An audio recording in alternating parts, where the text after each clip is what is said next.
core tenet of Marxism. We must seize the means of production to bring socialism to the world, right? That was the point. Yeah.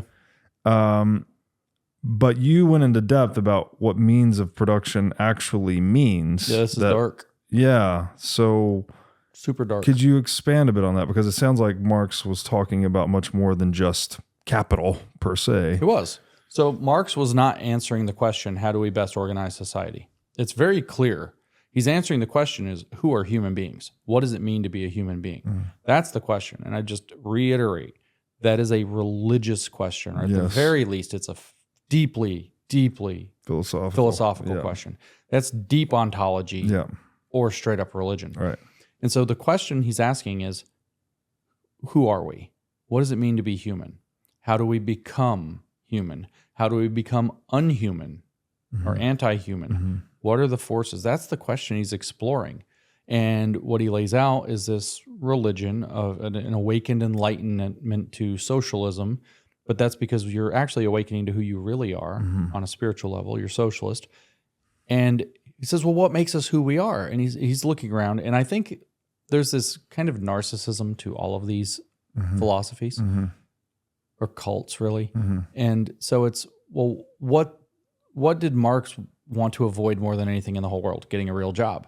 So he's like, economic conditions make us who we are, because people like his mom, literally his mom, commented at one point and said, Karl writes an awful lot about capital. It'd be nice if he earned some, right?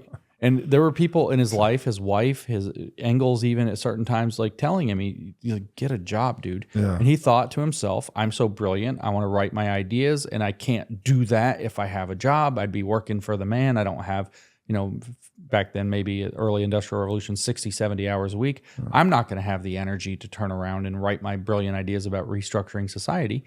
So the world owes me a living, so I can do this more productive, valuable religious work.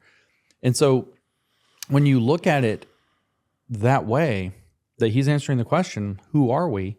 His answer is, we are the product of his words are historical circumstances, or historical conditions, but what he means is economic conditions.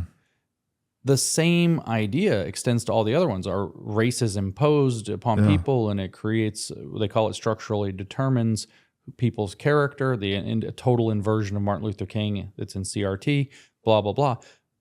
So then he says, what is the mission? It's to seize the means of production. And you read Capital, it's very clear what he's talking about. He says you seize the means of production of the factories and the farms. Okay, so he does mean economic stuff. No, who people are as human beings is downstream from the economics. So what you're doing, you're not seizing the means of production of people, like putting their arms on for them. You're grabbing a hold of the way their soul is created, and you're controlling that. And he's really explicit about this. He says when you do activism, that's you doing your praxis on the world to change the world. But then the society itself, the historical conditions, he said something, I can't quite quote this one exactly from memory, but he says something like the history of man and his historical conditions or social conditions or whatever weighs upon the present generation like a nightmare or something like that. And I mean, it's actually worse than that, how he phrased it.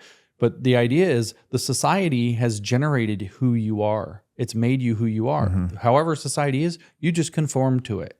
He called that the inversion of praxis. So what he was trying to do was seize the means of the production of a society. And when you change it and make it more socialist, all the people in it will just say, well, socialism is normal. It's good. It's how we live. And so the next generation will be more socialist. And then they'll do the next round of activity to change society so that society will socialize or brainwash them into accepting that that's the right way. And so his religion is actually that socialists alone are the ones who know true human nature, that we're socialists.